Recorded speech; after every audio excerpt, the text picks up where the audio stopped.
Here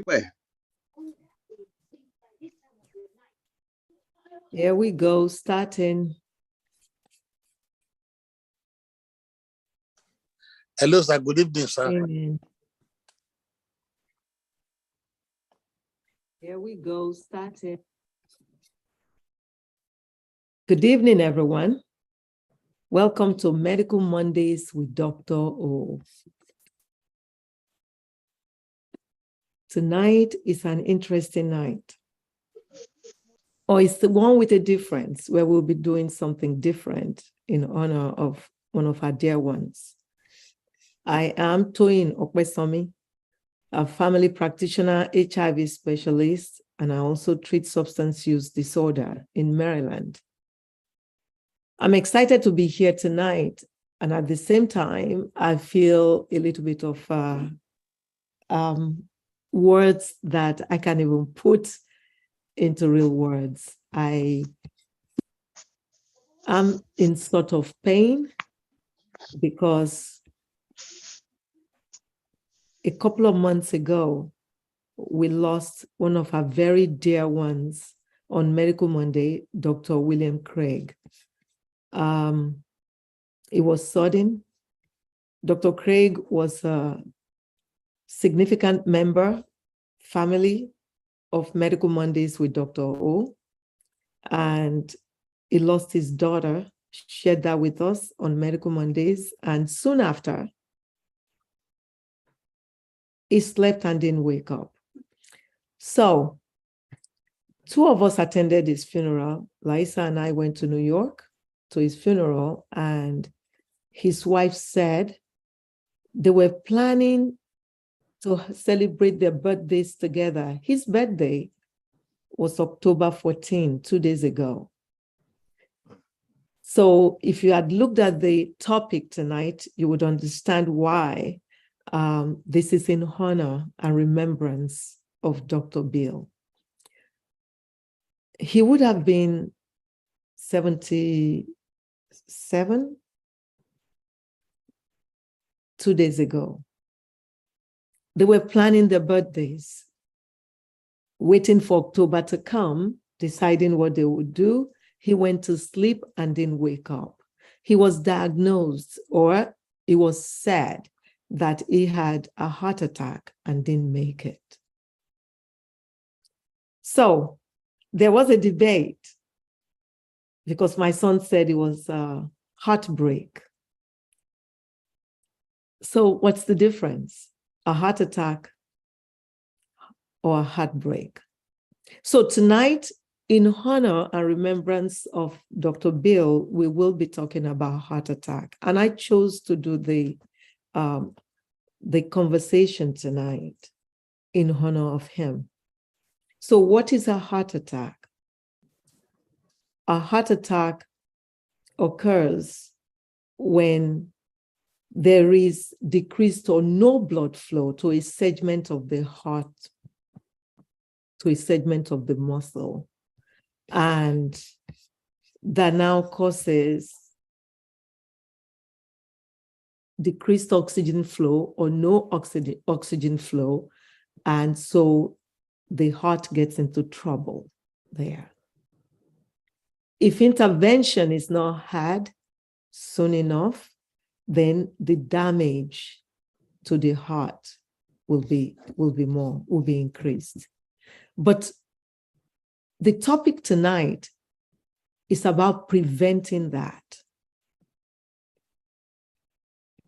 How do we prevent heart attack? In order to prevent it, we have to know why it even occurs. So, I want to thank Dr. Ajagbe because he shared a video with me and it was a very timely one. I'm going to share that video. He had encouraged me to do that before you came on, before more people came on. And I said, no, I'm going to be able to do it. So here we go. I think it's a good way to start the conversation on heart attack prevention. So Dr. Jagbe will say he told me because I'm looking for my share button. And I cannot find it.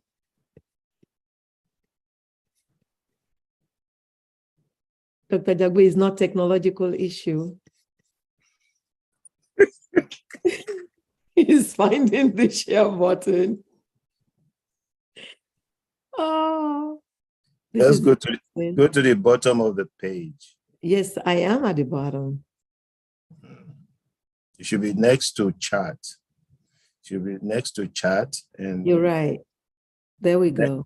Before record. I got it. I hope this is it. Yeah, that's it. Can you see my screen? Yes. Yes. Okay. The sound, please. Share the sound also. Share the sound. Okay. I did this before. Okay. There you go. Arterial has been working since the day he was made. Okay. Maximize the screen.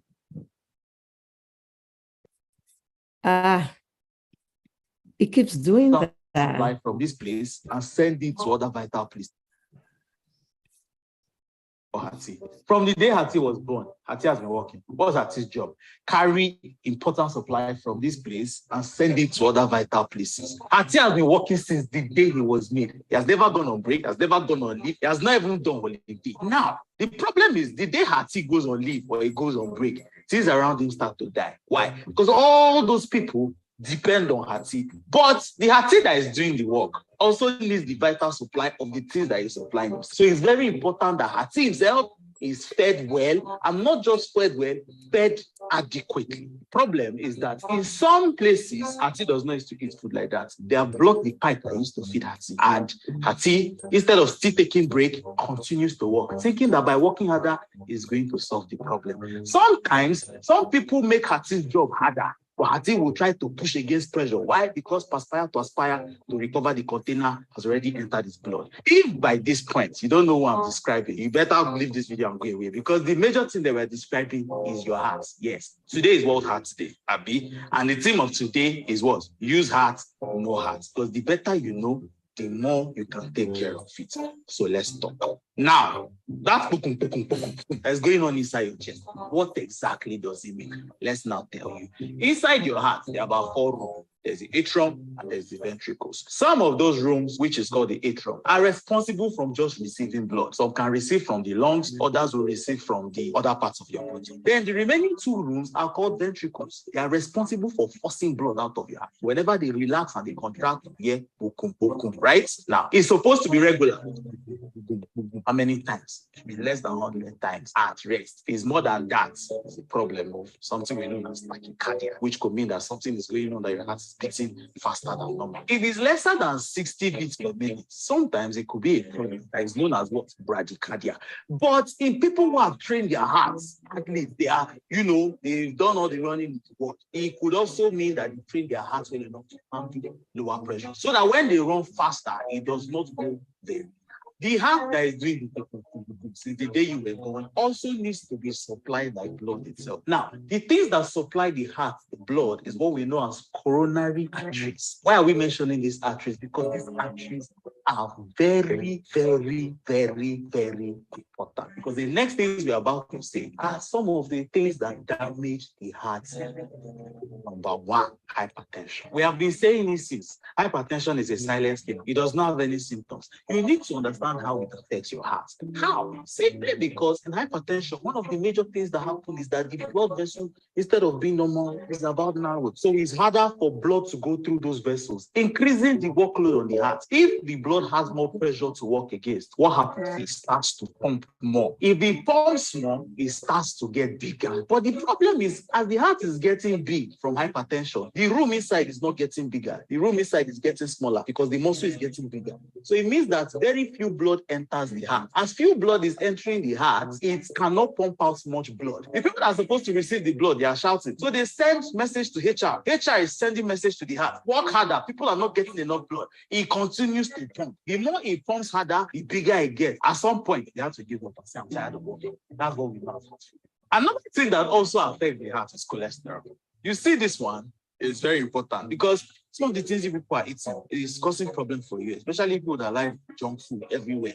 Some of the things they do is that they increase the level of cholesterol in your body, but not just any kind of cholesterol. They increase what we call LDL, which is low density lipoprotein, which is bad for your heart in very high amounts. Now, what this cholesterol does is that after a while, if it's too much, because the body does not like waste things, it will go and start dumping it in places, which is where sometimes inside your blood vessel. So you can have your blood vessel like this and it has dumped it inside. If it dumps it inside, it reduces the space that is inside the blood vessel, increasing the pressure that the heart needs to pump against. Other times, it can even deposit in the vessels that supply the heart. Remember, we talked about the coronary arteries. Some of you have already forgotten. Come back.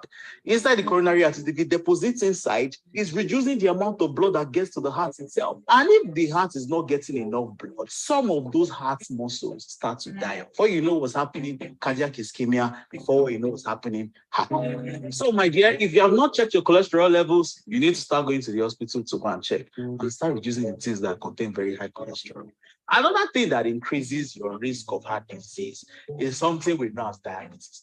Yes, we know, doctor, what concerns diabetes and hypertension? I thought they are two different things. Yes, because diabetes is what? Increased blood sugar. But that increased blood sugar over time can start to damage blood vessels everywhere in your body. And the one that supplies your heart is also not spared. Diabetes will destroy it too. So, manage your blood sugar, check your blood sugar. Other things that can increase the work rate of your heart or increase your risk of heart disease. So another thing we know is obesity. Obesity is a risk factor for so many things that can go wrong in your body. And heart disease is one of them. So look, see, if you are smoking and you are still watching this video, usually smoking cigarette, tobacco is part of the problem also. Why? We talked about smoking, reducing blood supply to certain organs, and your heart is also part of the problem.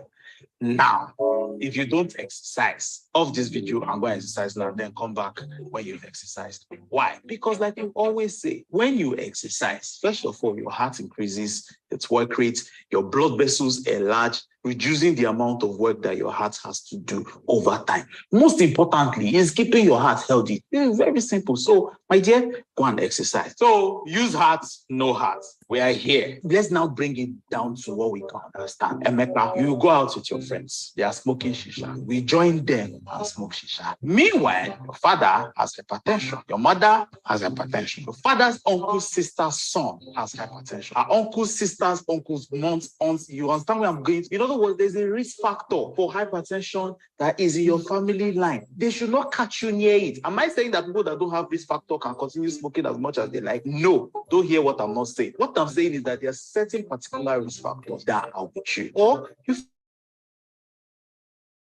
recently that is unhealthy. You climb 5 flights of stairs, your heart is beating as if it wants to fall out. You need to understand that that is when you should take notes and start to take better care of your heart before things go south. Or you have a very stressful job. Yes, I understand. But there's risk factor of hypertension. You should start taking care of your heart. Or you, around you is nonsense food. Or you know that, somebody somewhere that is in your family, all of a sudden held his chest one day and they said, what killed him is hypertension. It means you should start paying attention to the kind of food that you eat. Reduce the amount of cholesterol that is in your food so that your heart can continue getting proper blood supply. But what's important for almost everybody is this. Number one, you should exercise. No matter how many people will exercise, if you cannot run, walk. So try to do at least 10,000 steps per day. Number two, stop smoking. See, there's no benefit of smoking in this world. Tell me one benefit that's good for your body. No. So why are you taking it? Number three, alcohol. Yes. Those of you who take insane amounts of alcohol, it also affects your heart. Number four, check your blood sugar. Look, any combination of diabetes and hypertension or heart disease at the same time is usually very deadly. One final thing that I need you to understand is that there are some things you can change and there are some things you can't change when it comes to risk factors for heart disease. But we'll start from the things you cannot change. Number one is your age. Because over 35, the risk for coronary heart disease starts to increase. Number two is your gender. It has been found through research that men are more at risk of heart disease. Number three, if you're Black, you need to know that you are at higher risk of heart disease than other people. Look, the things that you can change, that is why we are here, so that you can focus on those ones. Number one, which is what we've mentioned all since we started this video: smoking, exercise. Don't sit down in the place for too long. Make sure that your muscles are always working. Make sure that your diet is proper. Pay attention to these things because they are always important. But in your journey to using your heart and knowing your heart, you need to also understand that you need health professionals around you. When last did you go for a heart checkup? It's very important. Your heart cannot just be beating funny. Things are giving you symptoms, but frequent checks with your doctor, with your heart specialist, will make you or help you keep your heart in optimal health. So I hope you now understand your heart better so that you can use it better. We started with what? Use hearts. Use hearts. No, we're not even halfway done. That's my problem with hearts. Okay. Okay. Hilarious. Of sharing. Hilarious. That doctor too much. Oh. It's too much. I love him. Oh my gosh. And he was right on point. So I'll be right back. I need to go exercise. what am I doing here? Oh, exactly what he said. If you have not been exercising, go exercise and come back. But no, let's finish this medical Monday session and then you go exercise. So that video was, maybe you find it funny, but guess what? It was right on point. All excellently spoken, articulated, communicated, but I'm going to expatiate on some of the things. So it talked about risk factors. And if you are on this platform tonight, I want you to evaluate yourself and see if you are over 35, if you are Black, or if you are a male. Another thing is if you have genes that makes you at risk for high blood pressure or diabetes. I don't want show of hands. I don't want you to say it in the chat box, but I want you to note that as we speak. So I shared in the beginning that heart attack is when there is decreased blood flow or blocking of blood flow to the heart in an area. And if it is not addressed quickly, the heart is attacked. And the longer that happens, the worse the damage to the heart will be. So the risk factor, high blood pressure was mentioned. High blood pressure is a huge one. See, we saw the chambers in the heart. We saw that the heart has 4 chambers. 2 of the chambers receive blood from the lungs. And these are lungs that have been, they get oxygenated blood. That is blood that has received oxygen and can now go to the body. So all the blood that we use in the body, in all our organs, the legs, the kidneys, the liver, everywhere, they dump into the heart. They remove oxygen from the blood, and the blood that has no oxygen goes into the heart. Now, that blood goes into the first 2 chambers, the atria, the ones that is showed on the top.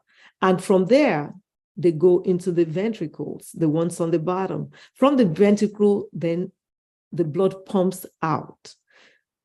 It pumps out this oxygenated blood into the body to circulate through all of our body, all of our organs to feed it. The heart works 24/7. Even when we are sleeping, it's working. We know that the brain cleans itself out in sleep. The heart just keeps working. The legs rest when we lay down to sleep. The heart keeps working. The heart works 24/7, all the days of our life. And it will continue to work and work strong if we just do the right things to our body. But if we don't, trouble will occur. So there's a pressure with which the blood fills in those 2 ventricles when they get blood from the lungs. And there's a pressure with which the blood pumps blood out. When it pumps out, when it pumps out through those chambers in the bottom, the ventricles. Now, those pressures are what we call the blood pressure.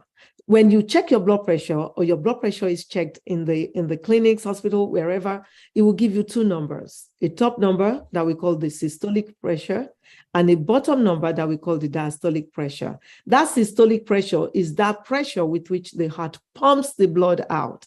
You know, I'm saying it in different ways so that we can get it. And the diastolic pressure, the bottom number, is the pressure with which the heart fills up. So if for any reason these pressures are high, then the heart will be pumping against high pressures. And then we say the person has high blood pressure, hypertension. What happens when this happens? As the heart is pumping against these high pressures, it was mentioned in the video that, you know, the organs keep asking for blood. They need the blood to circulate through the body. The heart will keep pumping. So it's working, it's exercising, doing more work than it should do. So when we exercise and we lift weight, what happens? We develop muscles, don't we? You know, the same thing happens to the heart. If you've been privileged to hold the heart, as I have been in my lifetime, you will see that it is all muscle. It is soft muscle. The whole of the heart is muscle, but it's very soft muscle.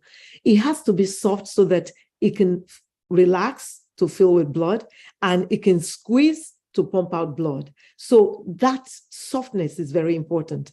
When the heart is made to work and is pumping against high pressures or filling with high pressures, what happens is that the muscles becomes tighter, firmer. Like one is exercising, the heart will become, it will start developing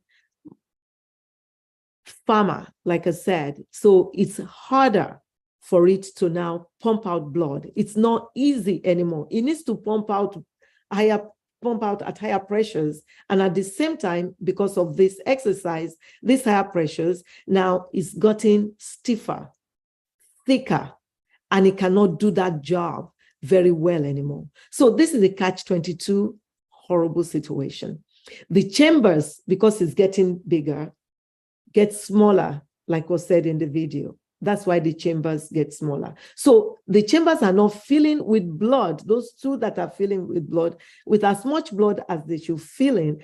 And the ones that is pumping less blood, pumping it at higher pressures, and it's more difficult to pump because of now the thickness of the heart. And before one knows it, the heart will fail. That is congestive heart failure. A heart that has failed can never be the same again. The person will not have the same exercise tolerance as they have before. They will tire easy. The heart, no matter what we do, it cannot be how it was in the beginning. We use medications to palliate, to help the person have some kind of lifestyle, but it will not be the same anymore. So prevention is always important. So if you're diagnosed with high blood pressure, please take medication. You know, Dr. Izugu shared a story of a surgeon with me who was diagnosed with high blood pressure, a surgeon, a physician, who decided he was going to treat his blood pressure with vitamins, that he was not going to treat it. And he continues to exercise. He dropped dead on the soccer field one day from heart attack. So cholesterol, as was mentioned, is another thing. If you have high cholesterol, it needs to be treated so that those cholesterol is like fat. It dumps into blood vessels. And the heart has arteries. It has these blood vessels too. So the cholesterol can dump in there and clog the artery. And as I said before, when the artery in the heart is clogged, what happens? There isn't oxygen flow in there, and the person would have a heart attack. Weight is another issue. I've said it on this platform before, that weight has become a diagnosis in itself. It causes high blood pressure, it causes diabetes, heart disease, and a slew of other things. Weight, especially around the stomach, is the bad thing. It's the one that actually causes all these issues. And it has its own special name. It's so important that we call it truncal obesity. It has its own name. So exercising and eating right, doing all one needs to do to reduce that weight around the stomach is very important. If anybody smokes on this platform, please, you've got to stop.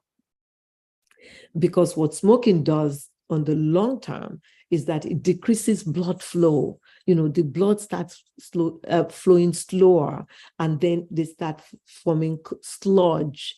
And, it's like mud that it now becomes, and eventually it can cause, the blood to thicken, and, blockages will start occurring in different places. And it can occur in the heart also, that can cause a heart attack. So prevention always boils down to those lifestyle changes. For high blood pressure, I'll say again, whether you diagnose with high blood pressure already or you are at increased risk, call it because your blood pressure is tending higher than it used to be, it is important to watch the diet. So diet high in dairy is not good. So dairy, milk, cheeses, and stuff like that, they're not good. Diet high in salt is not good. So it is recommended that you decrease salt intake in your food. And if you are cooking, you should go easy on the salt. When food is already cooked, don't add additional salt. I've seen people who, before they even taste the food, they will put a dash of salt. They will put salt. Please don't do that again. Stop it, because it can increase your blood pressure. I don't want to go through the pathophysiology of why it does, because I want to take advice of the advice that I give my speakers, that they should speak for 15 to 30 minutes, no longer than that, so that we can have time for questions. Another thing that helps to reduce blood pressure is exercise. So I cannot say it enough that we need to do some exercise every day. And even if it's 3-4 times a week that one wants to do, if it's, brisk walking or what have you, it doesn't matter. Any form of exercise every other day, or better still, every day, take a day or two of rest during the week from exercise is fantastic and reduces blood pressure. Increasing fruits and vegetables is also important. They decrease blood pressure. I'm sorry, exercise decrease blood pressure. It's what I think I said, but if that's not what I said, it decreases it. And fruits and vegetables also decrease it. So that being said, what are the symptoms of a heart attack? The research we had before, when I was in medical school, a couple of decades ago, the symptoms we learned from research is that people usually would have pain in the left side of their chest. It would be excruciating pain, and the pain can radiate down to the left side of their arm, left side of the neck. They can break out in sweat. We call it aphoresis. Their heart can start beating fast. And all of these things does not have to occur together. If they have a couple of these, it is advised that they call 911. I've seen people who jump into their cars and drive to the emergency room. Please don't do that. If you have symptoms like this, call 911 to take you to the emergency room, because it's most likely a heart attack. Since then, we have found that the people used in that research, the researches that led to the constellation of the symptoms that we know occur when heart attack occurs, are white males. And not everybody followed that pattern.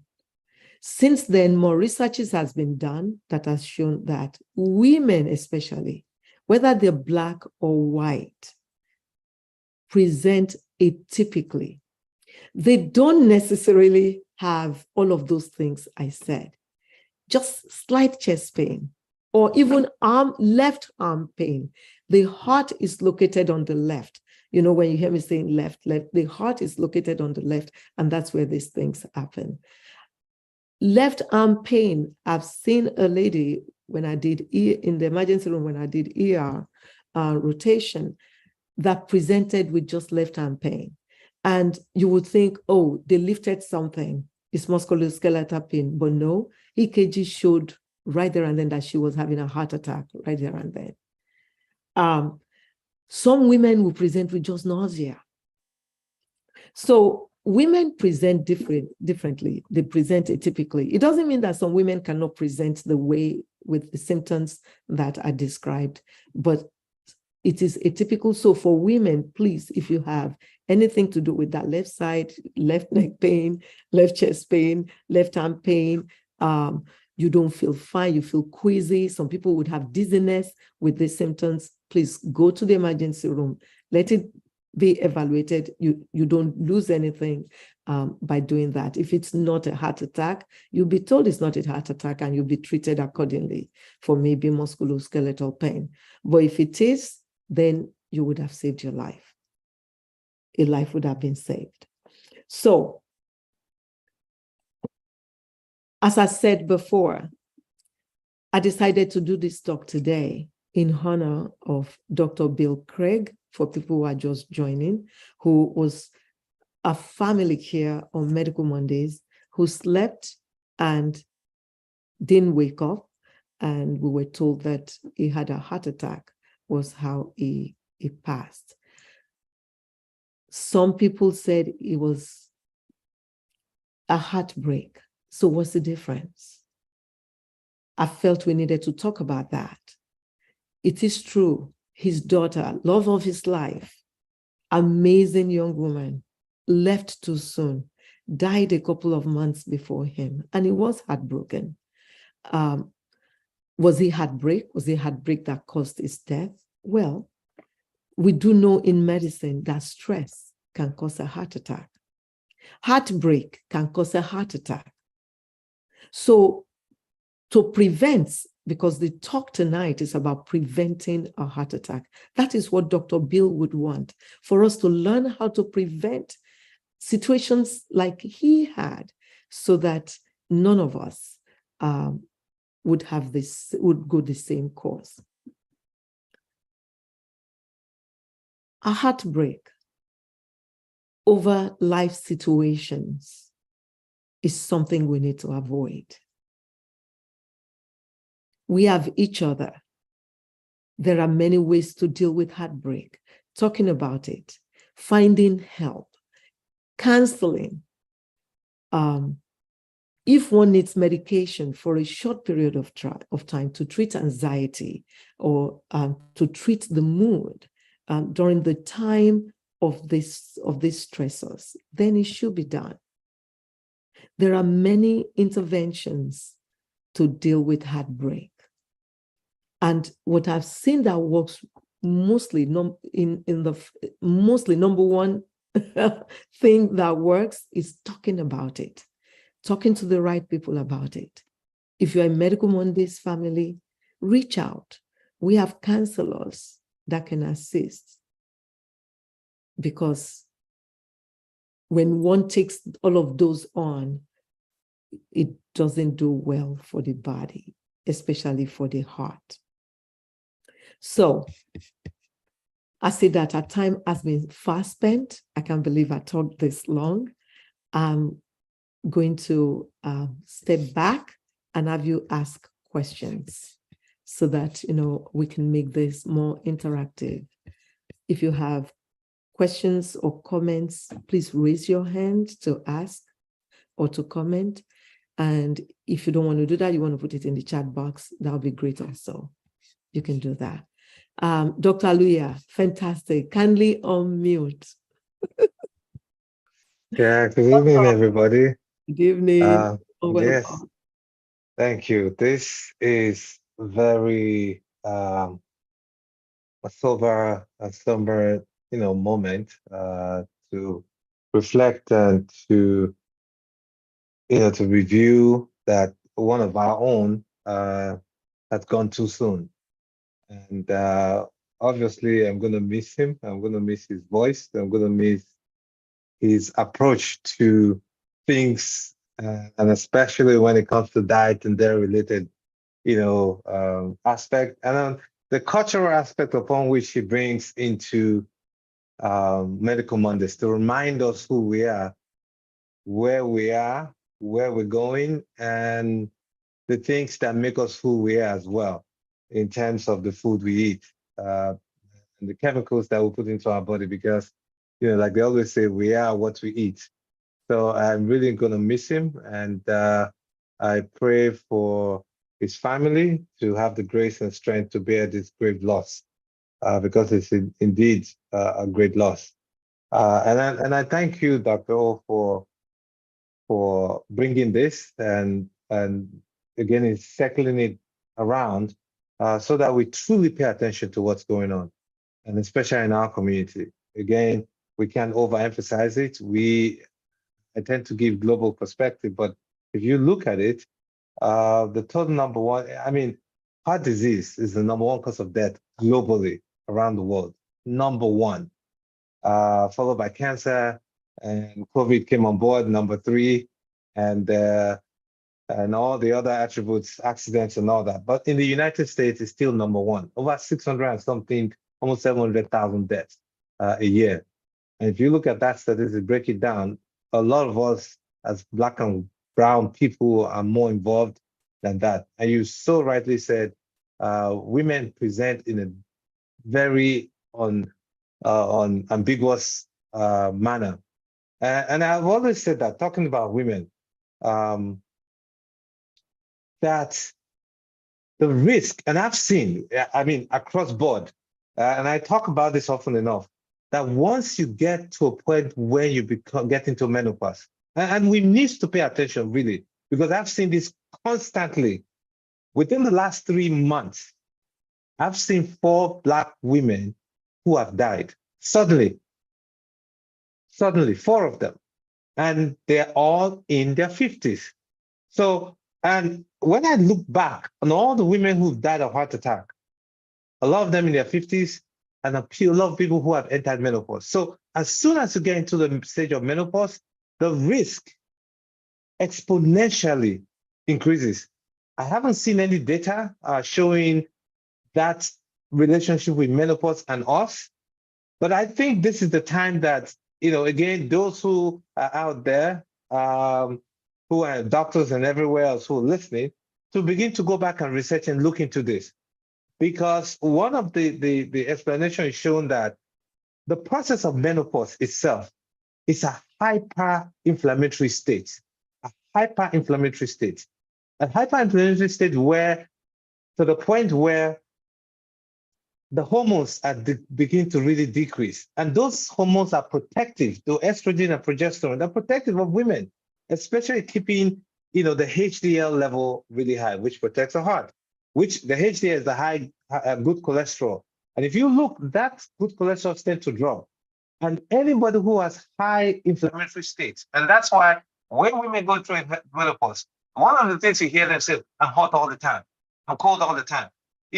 Those are things that are altering the inflammatory state of a woman, and those inflammatory states creates changes in the body that increases the risk for inflammation within the heart and all the vessels within the heart. So cholesterol and all those things tend to build up.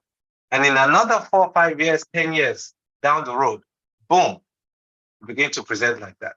And that's why they say when women don't often die from heart attack like men. However, when they do get it, the chances of them dying is far more. 1, because men don't pay attention, they think it's a joke or whatever. 2, they don't present in the typical form. 3, even the women themselves don't take it seriously. So they don't go to the hospital on time or early enough to get identified. So these are issues. So again, for anybody who is entering menopause and you're going through those phases, please tell your family, this is the time for you to go see your doctor and get screened properly. Diabetes, heart disease, all of those things. Check your good cholesterol, your high cholesterol. And I've always told, and for my experience, when women go through those stages, a few of the time, what some doctors have done, they prescribe them oral contraceptive meds, oral hormone replacement therapy. And that increases the risk again for heart disease and other issues. But what I've done, and it's shown incredible work, I give them, I've been using this for the last 15 years, omega-3 fish oil. Take it 3 times a day with food. Those hormonal symptoms will decrease by over 60%. I've done it and I've seen it. I've used it for family members who complain, and it has worked. And one of the good things it does with that, again, is it actually binds with all the bad cholesterol and increase your good cholesterol in you. So if you're taking omega-3 fish oil, check your good cholesterol. You see it jumps up, and that's protective of you. And that's the issue I wanted to talk about when it comes to women. And to us as a people, we have a increased risk of obesity, diabetes, and all the other things that come with it. And we must begin to pay attention. Once you cross that age of 40, for the men, you cannot eat the way you used to eat anymore. You can't. And I always tell people this, nobody dies of a heart attack suddenly, none. It's something that's been accumulating the progress over time. And it takes up to 10, 15 years, depending on the family history. And you can't compare somebody else with another. Oh, he smoked, he never had a heart attack. Well, guess what? You don't know what his good cholesterol is, because a very high good cholesterol, if you go see a doctor, very high good cholesterol tends to protect you even when your cholesterol is really bad, even when the other cholesterols are bad. But that's why checking that and then exercising. For us, I tell us, especially those of us who are Black, I say, look, there's genetic code that makes us who we are. The same thing that makes us the fastest human beings on earth, the strongest human beings on earth. Because if you look around, the fastest human beings on earth, both men and women, are Black. It's not by chance. It's not because they were exercising, they trained too much. No. Or use technology to train. No, because the guys from Jamaica, it's not as if they're trained better than anybody. It's just the genetics. Of course they train, but our genetics shows us that our muscles eat when we move them. We've been described as having brown muscles and other people white muscles. And our muscles are firmer, shorter, and that's why they constrict faster. But that's just who we are. The same thing that gives us those advantages are the same thing that gives us some disadvantages as well. Meaning, if you don't move those muscles, you tend to accumulate. You accumulate cholesterol, you accumulate fat, you accumulate that puts you at risk for heart disease, obesity, and all that. So understanding those things and knowing that we are higher risk, one very profound thing that we need to pay attention to, and I always ask people when they call me, is your father or mother still alive? I always ask that. And you tell you, oh, if it's alive, okay, do they have any medical issue? If they have diabetes or high blood pressure, guess what? You're carrying their gene. No, and I always tell people, it's not my gene you're carrying your parents' gene. So whatever your parents have, most likely you're going to have. And God bless you if you live in the United States, where you eat all those junk food and all that. The risk is exponential compared to your parents who live in the tropics and all the other places. Now, if your parents are dead or somebody is dead, find out what happened. What age did they die? If they died young, nobody should be dying in the 50s, 60s, none. Something happened. So find out. And if you never knew, find out from your uncle, find out from your niece, your auntie, find out from your older brothers. You understand? Because again, those things that happen to them might happen to you, and you don't want that. But if they're both dead and you're young and you didn't know what happened, then ask your uncle, ask your brothers and sisters. Because one of the things that we tend to do in our community, we tend to hide our story. We hide it, which is sad. You know, we have high blood pressure. We don't tell our brother we have high blood pressure. We have what do you call it? Diabetes. We don't tell them. Somebody was telling me the other day, oh, the woman died from cancer, and they didn't know she had cancer until it was so late. Why? You understand? So these are the issues, because when you share your history and your story, you're going to help protect your brother. And because you do that, your brother will now say, okay, he shared with me, oh, everything is not about witchcraft, honestly. It is not, or somebody's worrying you. No, I don't want to use the word, the wicked man runneth when nobody pursue it. You understand? But we must begin to rise above that, where we understand that if you share your story with your siblings, even if the ones you don't talk to, call them up. Hey, are you okay? Look, this is what I have. Oh, doctor told me I have this. So go to get yourself checked. He or she will now be able to share him or her own with you so that you too can go get yourself checked. Colon cancer runs in family. Breast cancer runs in family, especially in our community, where aggressive breast cancer, aggressive prostate cancer happens in us. We need to know those things. So sharing your history is really important. Now, before I leave, the issue of death from a broken heart, it is real. Those things are true. And that's why I think in 2004, they actually begin to describe what they call, it's called Takotsubu, Takutsub, subu. It's a Japanese word. The Japanese, it's described after the Japanese fishing keg. That's the way that's the way it was described. So usually what happens, we've always been told that, grandma, or she died of a broken heart. We never knew these things were real. But medicine actually, not too long ago, recently described it, that there are people, once you go through intense emotional stress, you produce chemicals, neurohormonal, that affect the heart, in the sense that the heart, the shape of the heart that is like this, usually like this.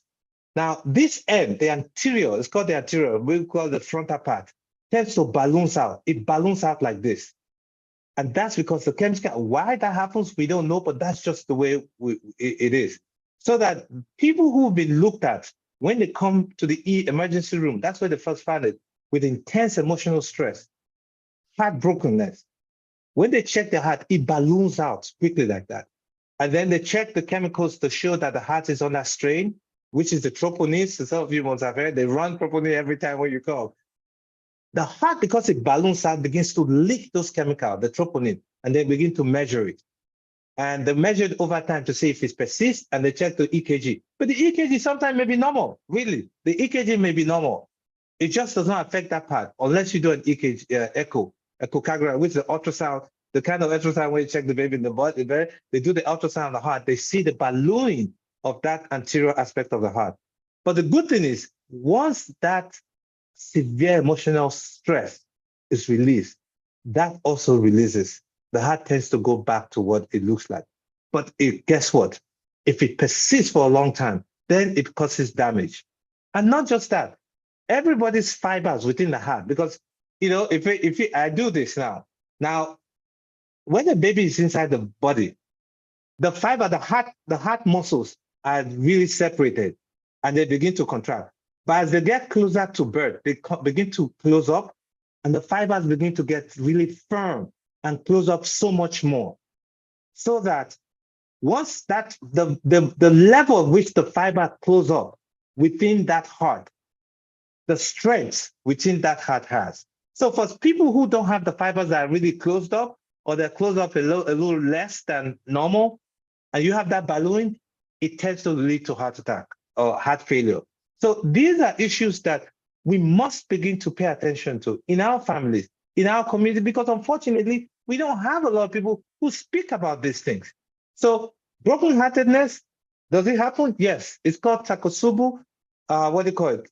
Some kind of cardiomyopathy is true. So that's why when somebody is going through a severe emotional issues like that, and they tend to complain of hard chest or chest pain, reach out to them. Find ways to help relieve that emotional stress. Because when you do that, you're releasing the chemicals that produce those changes that affect the heart. So I hope we have heard, and I'm sure there will be questions and everything else that come up. so that we know how best to take care of ourselves and protect our heart so that we can live longer, more fruitful life. Thank you. Fantastic. Thank you so much, Dr. Aluya. This is fantastic. I think tonight we get it, because after expatiating on the video, you now expatiated more on points that needed to be expatiated on. This is a very important subject. This must stop in our community. We shouldn't have it anymore. But I have a question for you. Sister Rosemary wants to know what brand of omega-3 fatty acid she should buy. And yeah, no, I said, it doesn't matter. Go ahead. There's one more question. I mean, it really doesn't matter. But the one I often ask people to get is the one with the 1,000 milligrams, because that's the one I've had extensive experience with. No, the but 1,000 that's milligrams. Not the dose. That's the dose. It's that's the dose, but it doesn't matter, what brand. Yeah. However, some people will tell you, oh, they don't like the fishy smell. I will just say, listen, get the one that don't smell like fish, so that when you tell you don't prep the fish. But some of them they're really refined these days. They're really good. There's no fishy smell and all that. But just look for the ones that really good for you. And again, pay attention to allergies and adverse reactions, because sometimes the chemicals for which they preserve them, depending on the company, can give you some adverse reactions. The fillers is what we call them. The fillers, so right. If you don't tolerate one, then just buy another brand, because the other brand will use different fillers, but the core ingredient should be the same. So Sister Matilda is asking what a man with weight in the abdomen, truncal obesity, what they should do to get rid of the weight.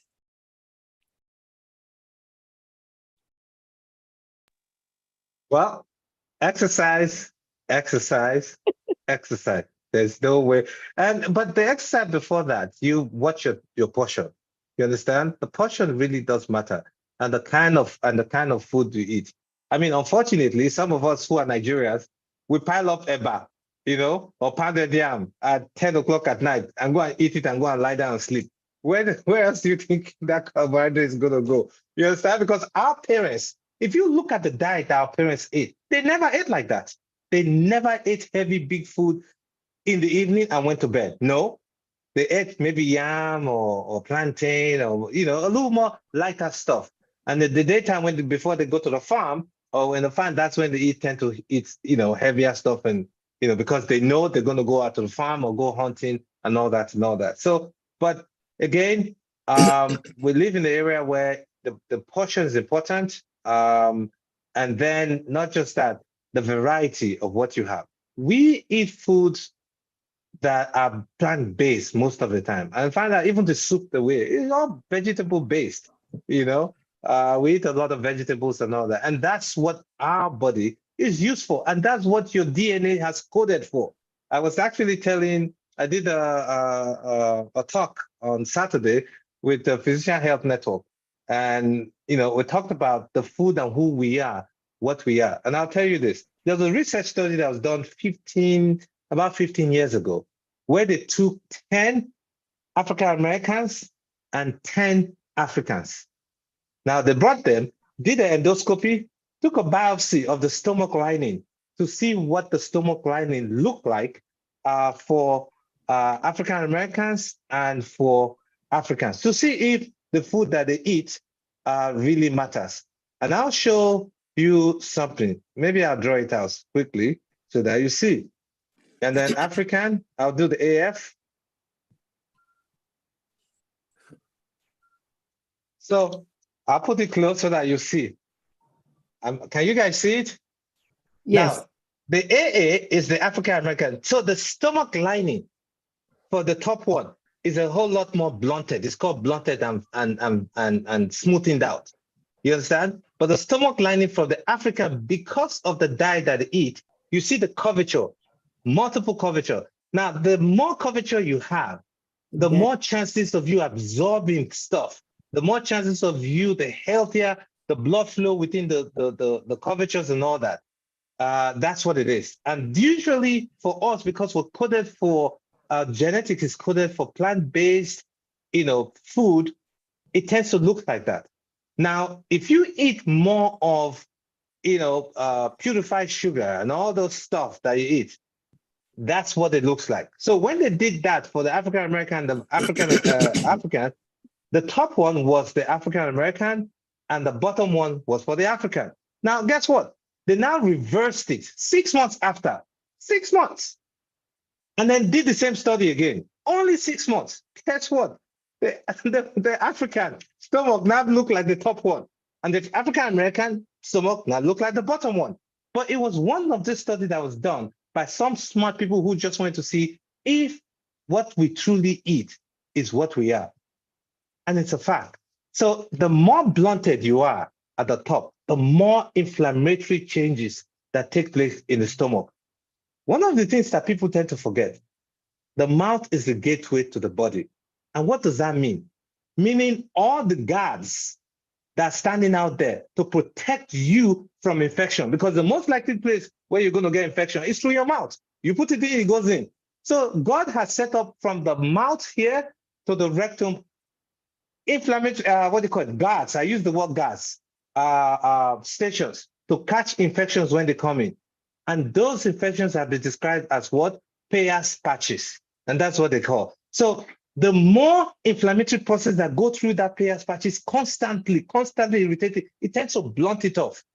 So your immune system is wrapped up beyond another level, and you're exposed to the inflammatory changes that take place around you. Because if you stretch this GI tract, the stomach, some people are saying it's up to 3 miles long. And that's how it is, if you stretch it out. So that's a huge, huge organ with a whole lot of inflammatory changes taking place. So that's why it's important you are what you eat.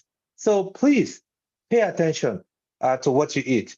And for the stomach, the question coming back, look, exercising. For me, I teach my patients how I exercise every morning because I'm too lazy to go to the gym. I always say that I don't have time. I'm still at work now by the time I get home. But guess what? Every morning, no matter how early I leave the house or how late, I must do some exercise, even running on the spot or something. Let your heart beat race once every morning. It gets you ready for the day. I often say this as a joke. Each and every one of us work 8-10 hours. Do we get ourselves and our mind, our body, get ready for that 8, 9, 10 hours that we're going to do? No, we don't.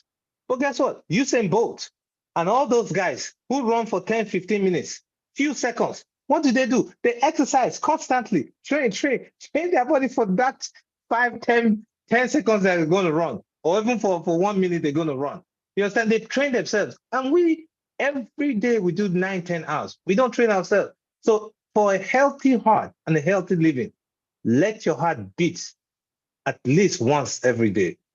And I do mine before I take a shower so that I get me ready for my day. So exercise is the best way to get rid of that truncal obesity that puts us for risk for a lot of things. Thank you. Stomach obesity. Thank you so very much, Dr. Aluya. I appreciate you getting your sisters back. So, Herman in London. Herman, I miss you and welcome back. I've been emailing you, so it's nice to see you here tonight.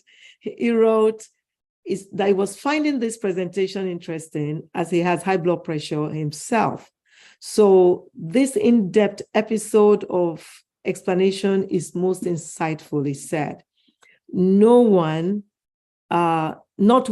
he has not had one like this in the UK. Then he said his cholesterol is good. He has good cholesterol than bad cholesterol, which his doctor states is excellent. He gets plenty of exercise and don't have a fat tummy. The question would be, when would be the best or the right time to come off the blood pressure tablets? And he wishes Dr. Bill to rest in peace. Herman, you don't come off your blood pressure medication unless your doctor says. I have had the privilege of being able to take a couple of patients, not many, of blood pressure medications with lifestyle changes. These are usually patients who are big to start off with and are able to change their lifestyles, lose weight, and blood pressure starts coming down to the point that, there's a point where the blood pressure is too low. Blood pressure that is too high is not a good thing. Blood pressure that is too low is not a good thing either. Each have their own problems. So when on medication, we see that blood pressure is coming down too low, we actually would taper the medication off. Depending on what the patient is on, it's best to let a doctor do that. I have an interesting story of a patient who, had a lot of weight on him, and I, counseled him to lose weight. We worked on that, and he started losing weight. He came to clinic one day angry at me. He was so mad. He ended up in the hospital, and he was hospitalized for 3 days. He was diabetic before then because of weight. He had high blood pressure, but he had not been coming to clinic. He had just been getting his medication refilled when he was going on cruise control. Everything was controlled, and he continued his lifestyle change. So he lost weight to the point that his blood pressure now sank too low. Blood pressure sank too low. Both had bad symptoms, and he ended up being hospitalized. He didn't enjoy it. So they stopped all his medications, and he came to the clinic mad at me. And I had to explain to him that he did it. He did the right thing. He changed his lifestyle. He was able to he was able to bring his blood pressures down, because his problem then was definitely not genetic. His problem was what he was putting in his mouth and what he was not doing. Food that he shouldn't be eating and lack of exercise. And he changed that around and resolved his issues, because he was in genes to start off with. Well, he forgave me finally on the long run. But I didn't find it funny when he came in really, just upset. So Abby, that's my sis from London, said, may Dr. Bill continue to rest in perfect peace. He has left us a good legacy. Thank you, Dr. O, for honoring his memory. I need someone to explain good cholesterol, please. Okay. The good cholesterol is called the high density lipoprotein. We call it HDL for short. Then we have the bad cholesterols that are triglycerides, and the one that I call the artery clogger, the LDL. That's the low density lipoprotein. So the high cholesterol, the HDL, actually protects your heart. When Dr. Aluya spoke earlier, he talked about omega-3 fatty acid that actually increases that good cholesterol, the HDL, that protects the heart, and decreases the bad ones, the triglycerides and the LDL. So that's the good cholesterol. Haman has another question. Give a brief explanation for men to feel/know when a heart attack is coming on, and signs to look for in others when an heart attack is about to happen. I went over that. So Dr. Aluya, I'm going to defer to you to, repeat that. Symptoms of heart attack happening in a man, and what it looks like in others, in women. So before I go into that, you were saying something about good cholesterol and bad cholesterol. You really rightly explained it. I'll tell you this. One of the most profound things for us as a people is that, and that's why what you're doing and creating Medical Monday is so great, because you have created a platform where over hundreds of people and hopefully thousands of people have heard, what it is in the medical field, especially medicine that concerns us. Because it is no longer the medicine like everybody else, because we were never put in the process of what it is when they talk about medicine. They were never considered. But because you and I and other great individuals who are on the panel on tonight and everywhere who have become advocates for our people, we speak about these things because how the healthcare for our people, how it affects us.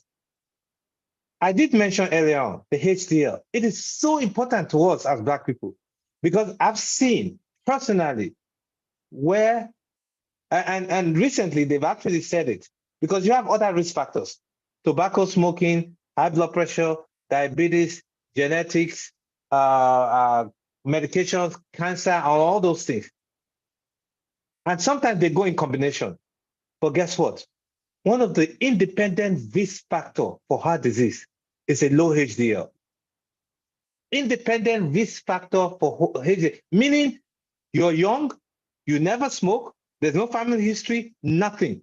The only thing you have is the genetics that predispose you to low HDL. And I'll tell you this, we as Black people, it gets to a certain time, our HDL for some reason gets eaten up. I don't know why, but it happened. And if you go back, look the research, we have a propensity, we actually carry a genetic component that reduces the risk. It's attached to the APO1 gene. It is. It's called the APO1 gene that reduced our HDL level. So for us, and I've seen it, young Black men, 3 of them, 3, they're in the 20s, 20-something-year-old, never smoked, never did anything, no family history. The only thing that they had was a HDL that is low, especially if your HDL is in the 20s. So ask your doctor, your family member, what's your HDL? Just like we begin to ask our people what your diabetes status is, what's your blood pressure. We need to begin to ask our people, what's your HDL level? Because I've seen it, if it's less in the 20, if it's less than 30, that risk is so high. And we have genes that code for that. And I've also seen where somebody whose HDL was high got sick, and at that time I was about to travel. I was about to go on medical mission, and we're keeping an eye on the HDL.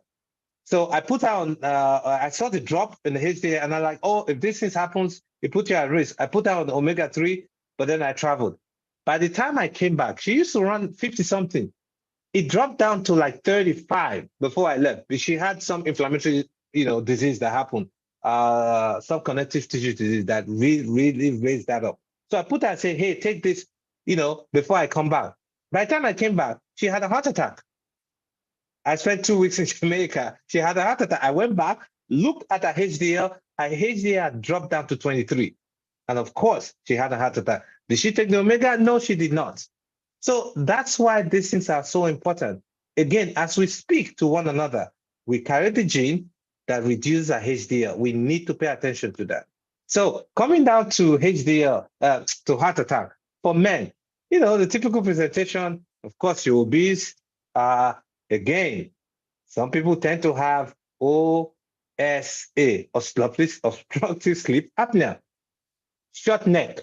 All of those things put you at risk for a heart attack because the pressure within the lungs and pressure within the heart backs up, and that increases, and that also increases your high blood pressure. So somebody who smoked, obesity, diabetes. Is asking for the symptoms when somebody is having active. Correct. So yes. So those things to look out for. Correct. And usually a heart attack can occur either when you're sitting down quietly or something, or you just did something that exerted you a little bit, or it can actually happen when you're excited about something because the artery is all narrowed up. It can also happen in sleep. So you cannot tell when that chemicals ramp up the heart to increase the heart rate. So signs and symptoms, you can feel chest pain, but what people tend to think is a typical chest, like pain, like you have no, it's not like that. It's a pressure-like pain. And one of the things I've always asked people is this: do you feel like somebody is sitting on your chest? That's how it feels. I've never had it, but a lot of people who've had it, that's what they say. It feels like somebody's sitting on your chest. And when you know somebody's sitting on your chest, you want to take a deep breath. You're taking it, it seems like it's not going in. That's one of the early symptoms. You can also be sweating. Diaphoresis, you're not doing anything, you're sweating. Your heart can be racing. You can feel your heart race. Those are also signs. You can feel dizzy. If you try to get up, or you're sitting down, you're feeling dizzy. You understand? Or you begin to have that chest pain that radiates down to the arm. Now, the reason why it radiates down to the arm, again, is from dermatomes, nerve fibers, and all that and all that. That's from where we're in utero. So those are signs that present. Can they come classic with all of those signs together? No. Some people, it may come and it will last for a few seconds. It's an early warning sign. And then it begins to last for a minute, 2 minutes. But once you have that kind of pressure-like pain, sweating, and all that, lasting a minute or more, and you try to drink water, listen, it's not going anywhere. That's the time to call 911, especially if you have that risk, family history, all of those things. You call for 911. However, some people, it feels like they don't come up with a typical presentation. They may feel a little weak. They're like, I just feel tired. You climb up the staircase that you used to run up 3 flights. Now you have to stop in between to climb the stairs. That's an issue. For some, it may feel like they have indigestion. And some people, where it feels like indigestion, like heartburns, or that's how it feels. For those ones, pay attention. You can check your blood pressure, if you have a pulse ox, check it as well, and all of those things, you begin to see this changing. However, some people have had that even after they just ate, because what really happens is when you eat, like again, the stomach has a lot of blood supply. So once you eat, the brain tells the stomach, hey, let's put all the blood to the stomach because it has to digest your food. So the amount that's passing through your heart, if it's 50 cc an hour and you just ate, and now that 50 is dropped because 45 has now gone back to your stomach, it therefore means the heart is now starving for blood. So that alone can predispose some people as well to heart attack. So if you are having, and especially if you have the risk factor, so if you just ate and you begin to feel those kind of symptoms, chest pain, pressure in the heart, sitting in your heart, you're taking a deep breath, it's not going in, you're feeling dizzy or weak, or you're having your heart race, that's the time to call for help. And some people have what they call angina. Some people call stable angina, unstable angina. The doctor will describe that with you. They'll see what it is. Because some people just have that.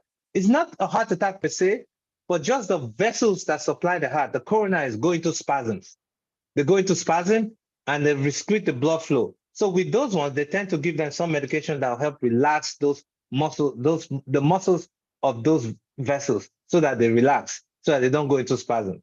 Now, for some people, they're stable and it becomes unstable, then it becomes a problem. So again, sitting down with your doctor, having that frank discussion, and that's why I always say, every person have to have at least one annual checkup. Because that one annual checkup, guess what? Is when you have 30 whole minutes. You own Dr. O at that time. You own her. 30 minutes, she can't talk to nobody. She can't listen to nothing. You own her. And that's the time where you can tell her everything you've been feeling and how this. But before you go, I always tell people you have to get prepared. Going to see your doctor for your annual check is like going to church. You get prepared. You dress up nice, you look well, get presentable, but then write down everything that you felt. Write it down, because a lot of time people forget. When they see in front of the doctor, they forget everything. But if you write it down, Dr. Oya, this one, explain to this, explain to this, then he'll be able to explain to you. And then he or she will be able to find time to examine you as well. Look under your eye to make sure you're not pale. Look in your mouth to make sure there are no lesions, that's something that is not funky, that is not there. Listen to your heart to make sure your heart is beating normal, boom, boom, boom. Not boom, boom, boom, boom, boom, boom, boom, boom, boom, boom. Because again, arrhythmia is another issue. A lot of people walk around with arrhythmia, they don't even know that. Or with a heart murmur, they don't even know that. Or they were told they have a heart murmur 20 years ago. But from that 20 years ago, 40 years ago, nobody even listens to the heart anymore. Nobody knows. The heart murmur has gotten big and is causing more trouble. So that's when the doctor will pay attention to you. And guess what? Look, as a brother and a sister, If you go for your annual well checkup and the doctor does not get up and listen to you, it's your right. You demand it. Demand it. Please. Demand. Doc, you've not listened to my heart. Let him come and listen to your heart. It's your right. If they're not done blood work, doc, you didn't give me paper for blood work. Please give me paper for. I want to know what my diabetes level is. I want to know what my kidney level is. I want to know if I'm spilling protein in my urine. Those are the things that you need to pay attention to, because those things, when you do them, help reduce the risk for heart disease, diabetes, and everything else. So that's how we approach our health. Thank you. Thank you. Thank you so much. Haman, I hope you got, that expatiated slew of symptoms that one can get. But before I go on to the next question for Dr. Alu, I just wanted to say something about the angina, because the stable angina is really, bringing it down, is chest pain that occurs when you're doing nothing. You're sitting down, you find that chest pain can occur, and it will last like 30 minutes and it goes away. Then, another time it will come again. Don't discount it. It's on the left side, usually. Go to your doctor and let it get evaluated before it becomes something that starts occurring when you are not, at rest. So, Dr. Alu, yeah, my patients are spoiled. They spend any time they want at every visit. So my wait times are long. Their physical exam, forget it. They get it every visit. Dr. Alu asked, how often would you recommend for a person who does not have a high blood pressure to see his or her doctor for checkup? See, it's not only about high blood pressure. Dr. Aluya has beaten that on the head. You need to have a yearly physical. At least see your doctor at least once a year for a thorough exam, blood work, so that then the preventive things can be done. It is also at that yearly physical, if your doctor is not thinking about it at other visits, which your doctor will not, because we're trained to take care of what you come in for. When you come in, if you come in for headache, we train to take care of that headache. You come in for something, we train to take care of that thing. So when you go for your yearly physical, is when your doctor will think about those screening things. Like if it's a woman, are you the age to get your mammogram? Are you the age to start pap smear? And, make sure you get it. Is it time for colonoscopy? The same thing for a man, colonoscopy. We're not doing prostate exams like we should do anymore. They said not to do it, but, we still think about it depending on age. We do a lot of screening things based on age.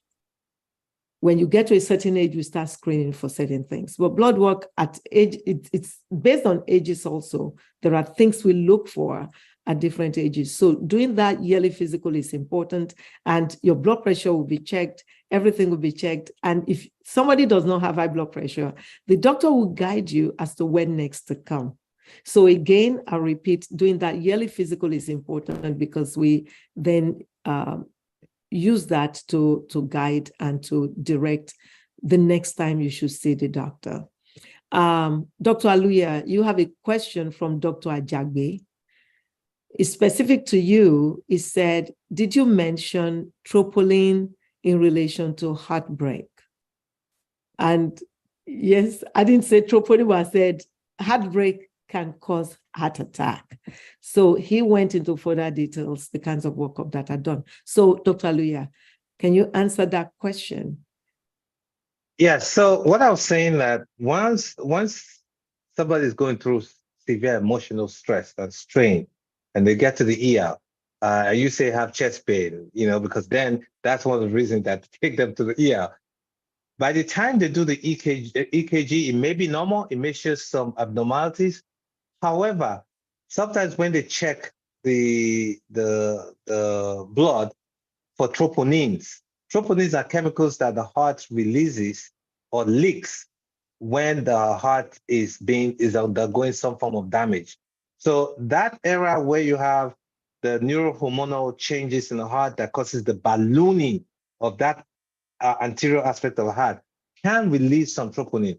but it may not be as much as when somebody's having a heart attack, but it depends. Some have shown very high levels and then they trend it, 2 hours, 3 hours later, and it drops so rapidly. So they won't, but if they find out that it's consistently increasing, then there's a concurrent, heart attack. So people with intense emotional distress can leak troponins as well. That's what I was just trying to say. That is very, very true. Excellent. So another question, what if you have asthma? Can you still exercise? Absolutely.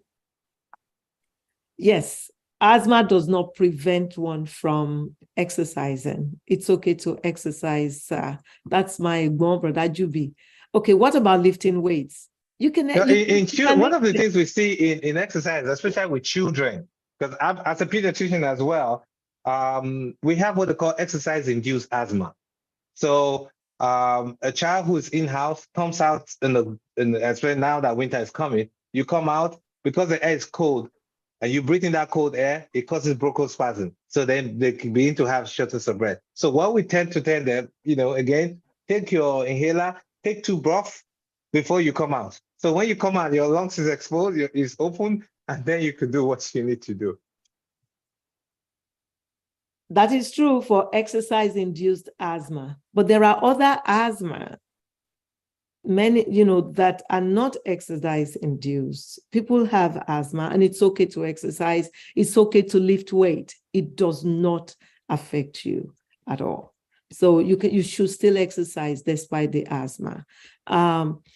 Abby asked, would it be right to say that one should eat anything desirable but exercise to balance things within? No, Abby, I disagree. Eat right. Healthy living. You should not eat anything. You should not eat junk and expect to get, exercise it away. When you eat things that are fattening, that would increase your cholesterol, that's not good because you cannot exercise that away. So eating right is very, very important. What you put in your mouth is important. Your body does not forgive. You exercise in addition to eating right, not the other way. So Dr. Izugu, whenever you're ready, please jump in because we do have a cardiologist on here. I actually was asked, Dr. Luya asked me, why don't you get a cardiologist to present this? I said, no, I am presenting in honor of Dr. Bill. I will do that for Dr. Bill over and over again. However, Dr. Izugu, hop in, sir, whenever you are able. Yes, sorry. Yeah, I was listening to you guys actually. It was another meeting. So that's I know the meeting I'm supposed to be in too. It's like I have to be in 2 places at one time. Again, thank you really very much for holding this, in remembrance of Dr. Bill and bringing, knowledge forefront for everybody so we can all know how best to really prevent heart problem, mortality, and all that. I wanted to just make some comments on and you guys have done a great job, really, because again, I was in 2 places, but Thank you. So you guys did a That's great job. That's a cardiologist saying that we have done a great job. Yes. Among the things I want to comment about is the condition of what we call asymptomatic, where you really don't have any symptom, and something goes wrong. And you hear somebody just die in their sleep, Of course, chances are that they may have had symptom and just never mentioned it or never took it serious, which may be. But we have had some patients who, because they have risks, you check them off with a test and then you find that they already have heart failure and they never knew, they never had any symptoms. And so these do happen. And so I will begin by underscoring the fact that just because you don't have symptom doesn't mean that you don't have heart problem. So you really, there's those risks which that video captured. You should know about them. We do use those risks to make some calculation of what we call a cardiovascular risk calculation and come out with some numbers that can at least tell us, hey, this person is at high risk or something. And generally, when we put those numbers into play, which again, it involves the patient's age, their gender, if they're diabetic, if they have high blood pressure, if they smoked, if they're on medication. So those, we use that to make that calculation. And usually if we get in a number like 20 and above, then we have to screen with additional testing really to know if there's already problem happening. So, just because you have those conditions and you don't have any symptom doesn't mean that you don't have any problem. Encourage to get those things checked. And of course, checking your cholesterol level as mentioned, and then we use that cholesterol number and also the good cholesterol number, the HDL, in those calculations as well, and what your number is. And then underscoring the fact that low HDL is a major risk, independent of everything else. And the fact is that when we see that, we really, really encourage exercise. Exercise is very important because for us, the HDL that goes up with exercise has a better functionality in terms of protecting you from heart problems as opposed to with medications. So we really encourage that really exercise must be included, in whatever we do to get that up. Now, I also saw in the video where the video was talking about calling Black as a risk for heart disease. That is not completely correct. Among the Black, just because you have skin black doesn't make you become a risk for that type of situation. Now, when you look at blockage among the blood vessels as a cause for heart problem, that is more actually in the Caucasian race, and again, diet and also how your metabolism is. But blood pressure tends to be a major issue with heart failure for Black people, where really the heart begins to get weak, or even alcohol consumption. So it's important to really try to dig into those key things that cause those problems, as opposed to telling the person just because your skin is black, then so we'll define that, but those particular issues on that. Now, also one thing I was mentioned when I was listening to you guys about medication, stopping medication. Stopping medication should be the last thing you want to do, because in these conditions, so whether it's blood pressure with diabetes or heart failure or whatever, certain medications are designed specifically to protect the heart from the attack of those conditions. Like even the sleep apnea that was mentioned, there's certain medicine we can put to protect the heart. So when you go up to those flares up of situations, your heart is still protected while we still treat other conditions. So at the point we reduce we can reduce the medicine to just a small amount dose for the protection of the heart. And there are specific medicines that do those things. Not all medications do that. So it's important to work with your doctor to make sure you're on those medications that protect the heart against those problems, as opposed to just stopping the medications. And most of all is, we have this idea within our culture where we say it's not my portion. That concept is something we really we have to really begin to not only educate, but understand, to let people understand it's not your portion when you do the right thing to prevent that thing from happening. Okay, otherwise it will be your portion. If you leave your roof open, rain will fall into your house, whether it was your portion or not your portion. You will get your own portion of that rain. Honestly, so these things, and we get a situation where we have highly educated African Americans, among all of us. They'll be the first person to say, no, I'm not going to take medication. I'll do it by my diet and all alone. Really understand the pathophysiology and what your doctor is trying to do with you. And again, when your doctor wants to do tests on you to assess condition, it's not because they want to make money out of you. Okay, it is to find out what needs to be done to help manage you and prevent conditions. Or when they say to you, take this medicine or buy this more expensive medication, it is more for your benefit than really the other way around. So I will stop there. But again, you guys done a great job really in discussing many of the issues that can happen and can be a problem. And I just want to highlight those areas, in this. Thank you. Thank you so very much. But I have a question for you. Sure. Rosemary said she has been, thank you again. I have to stop again to thank you for your awesome contribution. Sister Rosemary said she has been exercising every day for the past 32 years, and now she's 62. She still exercises every day, but she gets very tired after the exercise. Is this normal? as always, a disclaimer, in these situations here in our meeting is more for general discussion. When you are regularly exercising and you begin to find that your exercise is not getting as well as you used to be, have somebody check it out. Have your doctor check it out. If they check things out and everything is okay, fine, then adjust your exercise. But once you begin to sense that your exercise is not as much as it used to be, by all means, have it checked out. And that's why when we see a patient in our office, the most important thing we try to establish is how much exercise they are doing. And they will say to you, well, I just walk around. No. Okay. How far do you walk? Well, I think I walk around the block. Okay. How many minutes do you spend on walking? Probably 10 minutes or 30 minutes. Okay. When I get a base as to how much they are doing, then I can say do more, or I can say we continue on this, but when you begin to find that you cannot do this amount of exercise, then that's when there's a problem that we need to look into this. So if you are sensing that your exercise distance is reducing, by all means, please check it out and see what's going on. Okay, and that's the right thing to do. And even also talking about exercise, many of us will make 10,000 reasons why we don't exercise. You must put yourself on your own calendar for exercising. There might be a program you watch on TV, whether it's the news or whether it's a church program or whatever. You can put your exercise on that program so that you are exercising, watching that program at the same time, and fit in something that works for you, whether it's the morning or evening time. But the excuse of not exercising is not acceptable.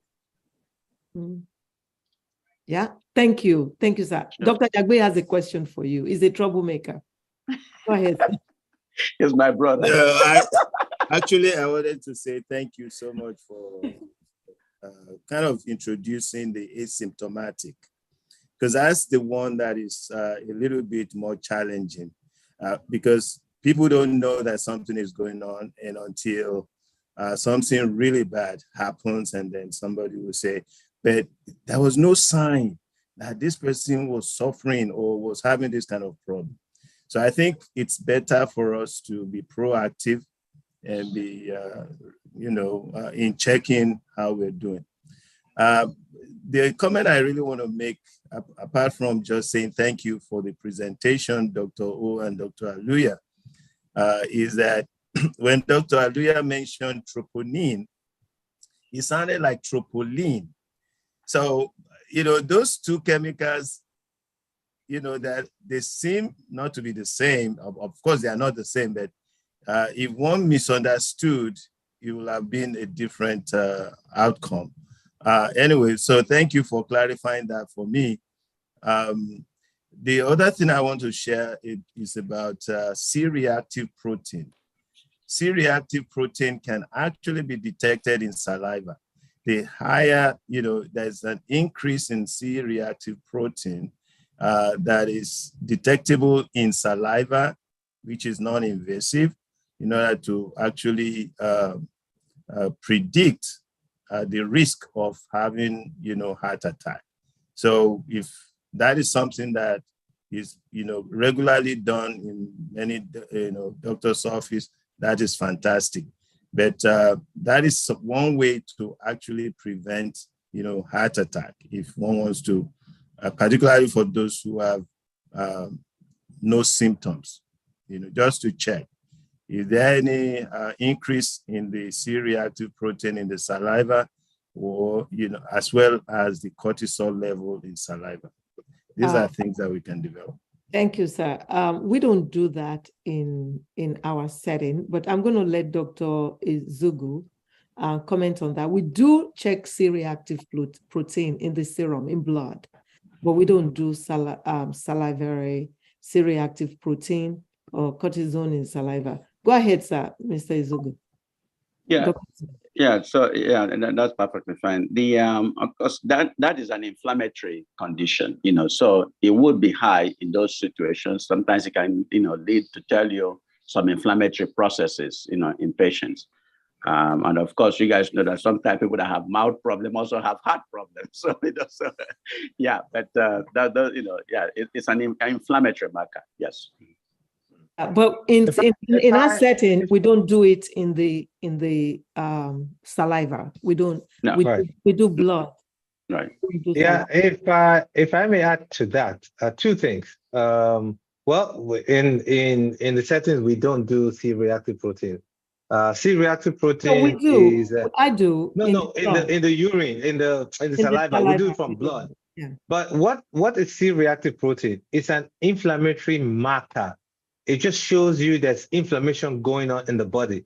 We don't know But where. it's also it may not tell you where. But the difference is this: if you don't do C-reactive protein by itself, you do it with ESR. Why? Yes. Because ESR is erythrocyte sedimentation rate. So C-reactive protein is an acute phase reactant, meaning what it means is if you have an infection or if you have something that's creating inflammation in your body, whether it's infection or autoimmune or some medication you take, it will rise up immediately, just to tell you that inflammation going on in your body. So it's a measure. Now, when you do the ESR is a late reactive protein. It comes later, sometimes 2 weeks after the initial reaction. So if you want to know if somebody is going through an inflammatory state, whether it's sudden, if you see the ECRP, it goes up. If you do the ESR is low. But if you do it 2 weeks later, the C-reactive protein may come down if the inflammation is down, but the ESR will go up. Now, to talk about the painless, what they call asymptomatic heart attack, one of the things that's so profound in our community is what they call painless myocardial infarction, meaning you're having a heart attack, you have no pain. And what kind of people have that? People with diabetes. People with diabetes and long-standing diabetes and long-standing uncontrolled diabetes. Long-standing uncontrolled diabetics are the people who have painless myocardial infarction. Why? Because as you're sitting right now, you don't feel your heart. You don't feel the pain. You don't feel anything because there's a reason why. The kind of nerves that supplies it, the sympathetic and parasympathetic nerve. So the parasympathetic tells you, oh, the heart goes beat. The parasympathetic slows it down. The sympathetic raises it up. That's just the way God set it up for the brain. Now, when somebody has diabetes, especially diabetics that are uncontrolled, so when they tell you take your medicine so that you bring your A1C less than 7, there's a reason why. Because people who have uncontrolled diabetes for a long time, even before they start having other complications, they tend to have microvascular changes from the diabetes for a long time, sometimes up to 5 years before they actually start presenting with signs and symptoms of diabetes. And that's why we talk about the area of pre-diabetes. So again, I cannot emphasize that. Know what your diabetes status is, whether you're pre, whether you're diabetic, or you have no diabetes. Because those microvascular changes can take place when you are pre-diabetic. So the average time it takes for somebody and that study has been shown, from controlling somebody who's diabetic to control, the average time in this country is 5 years. So you can imagine somebody who's had pre-diabetes for 5 years with those microvascular changes taking place and then become diabetic, meaning have symptoms, and then controlling that. We're talking about 10 years. So the damage would have been done completely. That's why people who have problem with the eye, for men, they have erectile dysfunction. The same, and then for some people who have the intestinal hurry.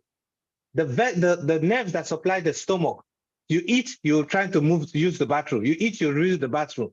Those are autonomic complications of diabetes. So the painless myocardial infarction also, there are 10 of them.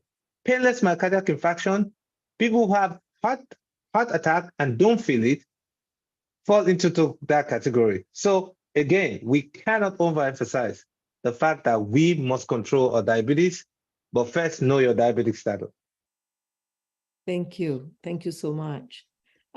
There's a question. How many days should you exercise and how many hours? 30 minutes a day and maybe 5 days a week.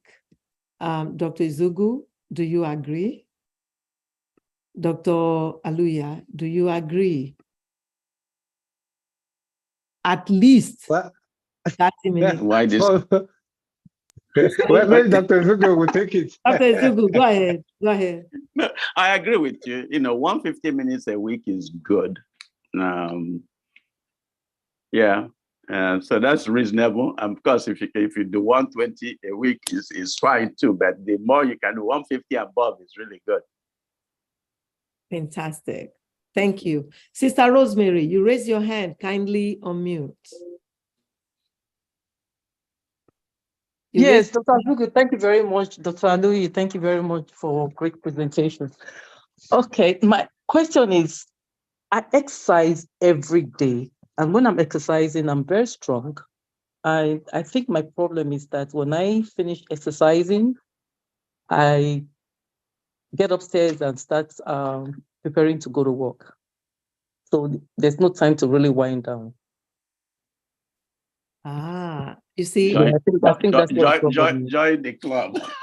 Yeah, I'm always So, rushing. let me Unlike tell you. before. Yeah. Yeah, Haman said it in the chat box that I just read it, yes. yeah, he said you should wind down after exercise. It is recommended that you do. And Yeah. time you used to shower also, it says he finds it that after exercise, it is important to have warm down motions to relax muscles. It helps with fatigue. So even with your exercise, when you get into the end of it, you may start toning down the exercise and just do, those, the exercises you do before you start, now repeat them because they are the exercise that warm you into the exercise. Repeat those because then you start backing down from the exercise doing that. And then you go shower. And that helps also. So there really is nothing wrong with you, sis. Yeah, there's nothing. I'm very strong, so I'm good. Thank you. It's rushing to go to work. I know. Then maybe wake up earlier and have a little bit more time to wind down. Yeah, you're right. Thank you. So what I'm gonna remember what I said, that for us as Black people, our muscles eat when we exercise. So when you exercise, you've eaten a whole lot more glucose within yourself. So by the time no, brother, that's how muscles eat. Brother said in the chat box, not your portion, no. No, but the other comments I want to make on that, yeah, of course, when on exercise, you have to have your wind down exercise. But after that, by the time you take a shower and all that, you're really rested. However, if you're finding that you're mentally stressing yourself so much toward that end because you're gonna get prepared and all that, wake up early and adjust the time. So you have enough time to, when your exercise stops, then everything is so regimented on timing that you just control all of those things and really enjoy the process. Okay. Right. Thank you. Yeah, and Sister Edna said, could you explain more about fish oil, please? Dr. Aluyi, that's your portion. Well, the omega fish oil, in fact, the whole study and the whole thing that, came out was about 15 years ago, really, where people looked at it and found out that it actually helped boost your good cholesterol, which is the HDL. What it actually does is it binds because like you said, you did explain it. There's triglyceride, there's total cholesterol, there's triglycerides, which is the fatty stuff. And then the bad cholesterol, the LDL, and then there's HDL, and there's the very low density lipoprotein, VDL. So what it does is actually binds those very low proteins and bind them in together. They serve as binders so that it helps collate them together, especially when you eat. So that's why when I tell people, when you take the omega, take it when you eat. You take it with food because that's when it works better. So it binds those very low lipoprotein and binds them all together to give you HDL. That's how it works.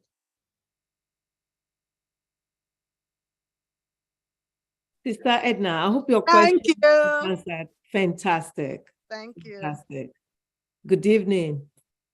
So thank you so much. This has been a very educational evening. I learned a lot myself, and I pray that in memory of Dr. Craig, that we would take these advices seriously and none of us would, have a heart attack, heart failure,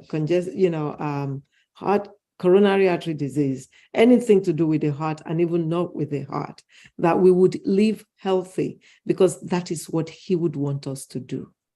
He was a man who talked a lot about lifestyle changes, doing the right things for our bodies and all of that. So I pray that this session would help us to remember him each time that we want to eat wrong or choose to be lazy and not exercise. I would say, no, Dr. Craig would want me to exercise. So Sister Lami Dogoyaro, kindly unmute. That's my sister from California.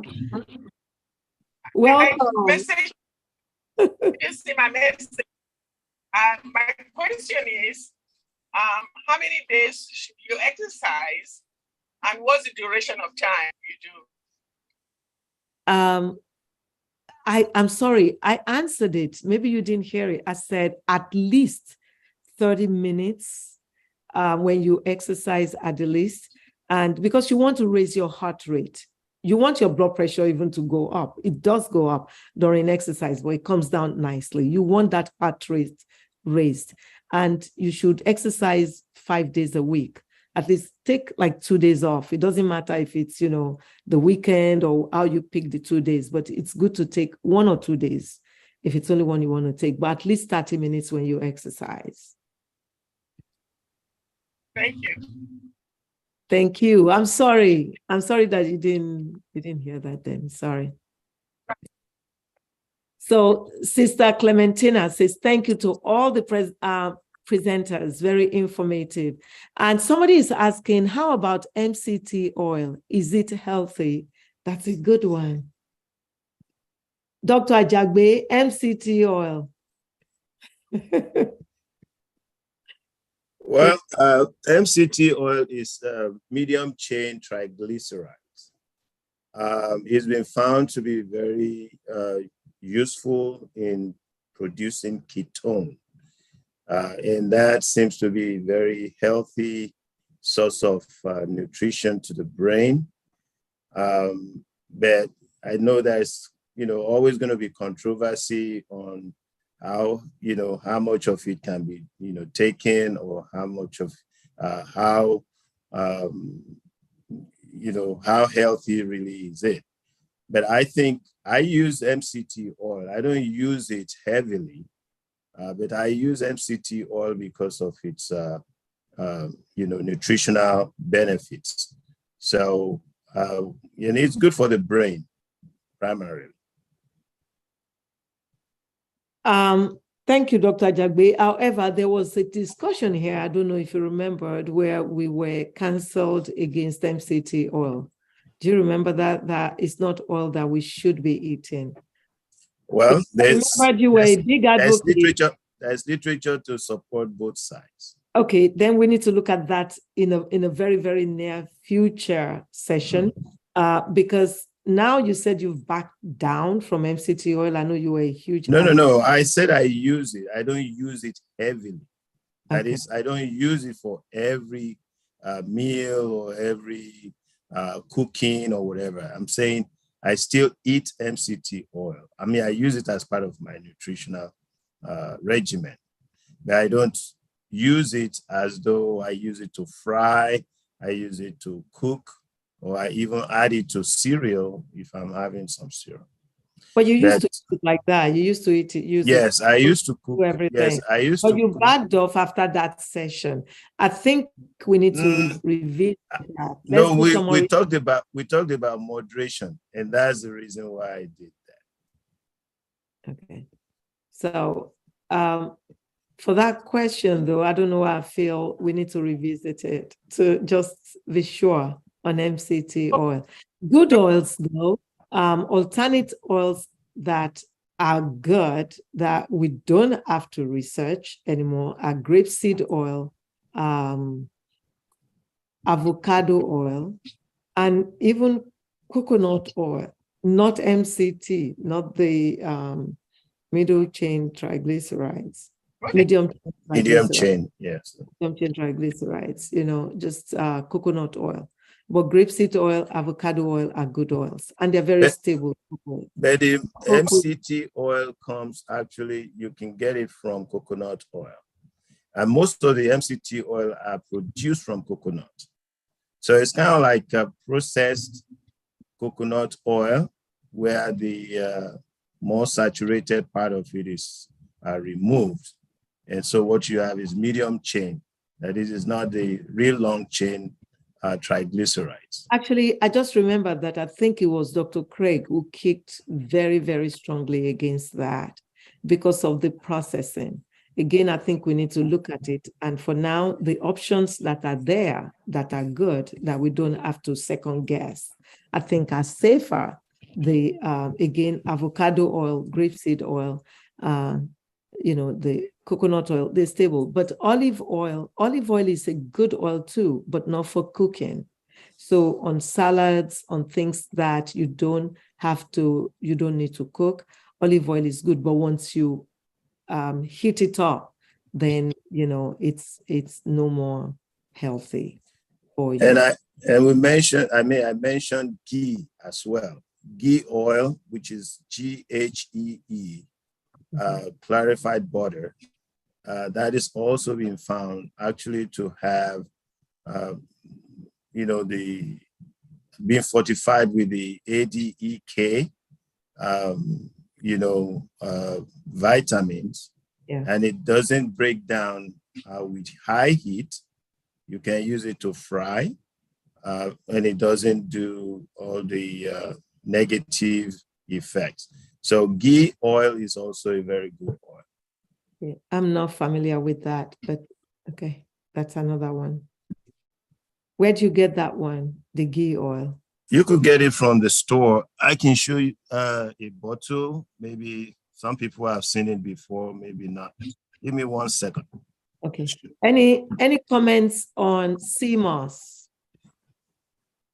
Dr. Aluya, Dr. Zugu, CMOS. Is there any comment on that? Somebody's No.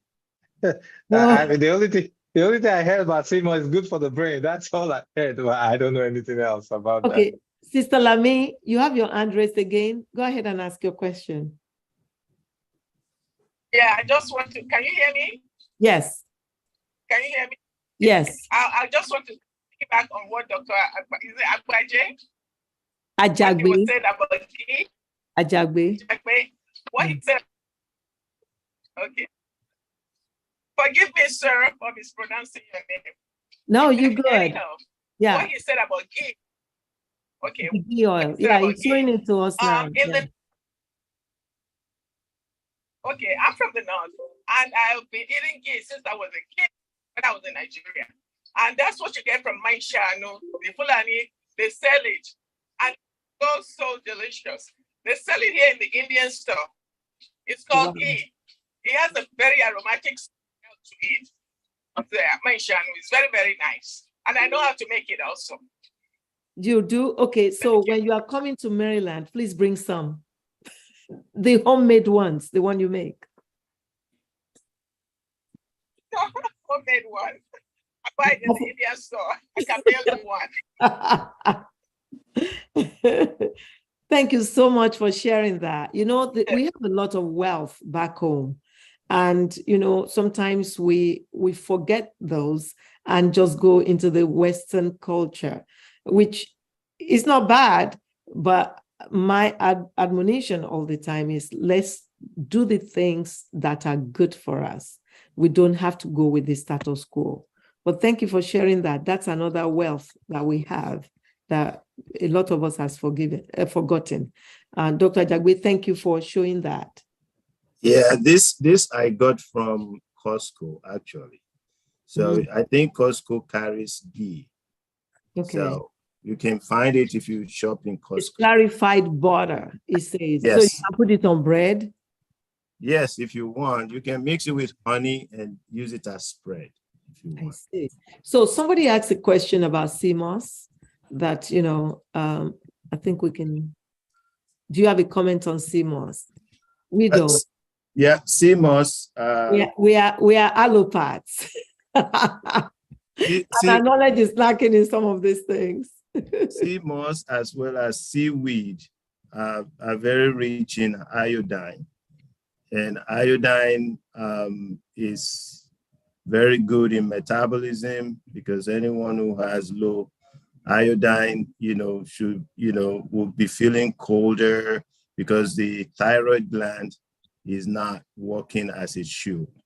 So for those who eat seaweed, if you eat it all the time, like you eat sushi all the time, well, you should try to watch your iodine level, because the seaweed is very rich in iodine. And for those, so somebody who has hyperthyroidism, should avoid, seaweed or sea moss that has pretty high, iodine content. Thank you. Kelp is another source, which is usually a supplement of the product from seaweed and sea moss. I know some people probably have heard about spirulina before. Yeah. It's one of those sea mosses, that are very nutritional. Actually, they are called power herbs. So they do have a lot of nutritional benefits. Spirulina. Yeah. So somebody is asking for the spelling of ghee. It's Ghee. Okay, let me put it back on so you can see.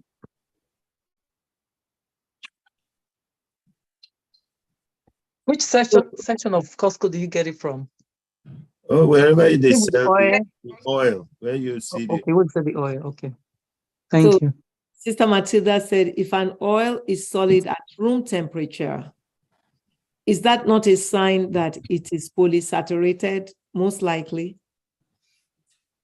Well, but this is clarified butter, and it's been extensively researched, to show that it is safe. It's safe. It's not saturated. It's not the kind that predisposes anyone to cardiac problem. Cardiovascular problems. So, well, I don't. Just to be clear, I don't have any business interest in selling ghee. So my sharing it is based on my own personal experience. So yeah. So we know that, Dr. Ajagbe, you've been awesome. Haman actually is thanking you for showing the Desi Ghee product and for the seaweed.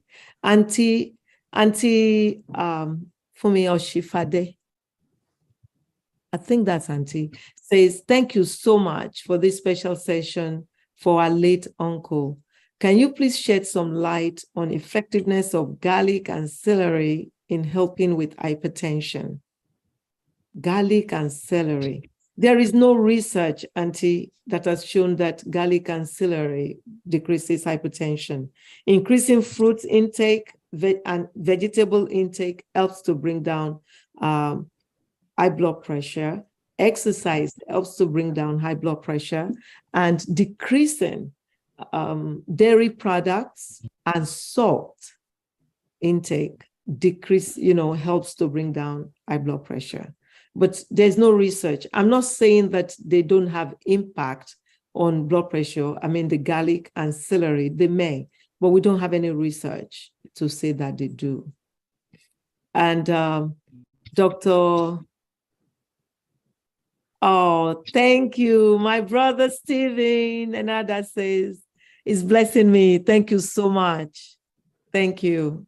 I appreciate you. And all the doctors, he said, the Lord bless you and our doctors here. Sister Matilda says, what is the advantage of mushrooms and mushroom powder in heart health, please? We don't know. No research that we have seen so far says anything about mushroom and mushroom powder. Mushroom is excellent though for people who are doing plant-based diet. I did it for a bit when we got it for free from Dr. Sandhu on Medical Mondays with Dr. O. And mushrooms were one of the things that we were told to use to replace protein or provide protein. It tastes just like meat. It's excellent, you know, when you cook it in food. That I know, but as far as what it does for blood pressure, no. But I'll tell you, when you eat plant-based diet, you eat right, and your weight is down, it positively impacts the blood pressure. It's very positive for the blood pressure.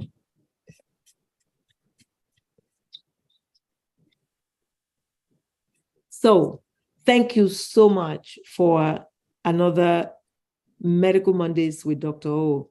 Thank you for joining me in celebrating the life of our brother, Dr. Bill Craig. Thank you so much. I appreciate you for honoring him. And till we meet again next week, please stay safe. COVID is raging again. It's spreading. I'm diagnosing COVID every day again. So please be safe. And Dr. Aluya, Dr. Izugu, Dr. Jagwe, thank you so very much for your support and for the meeting tonight. Thank you.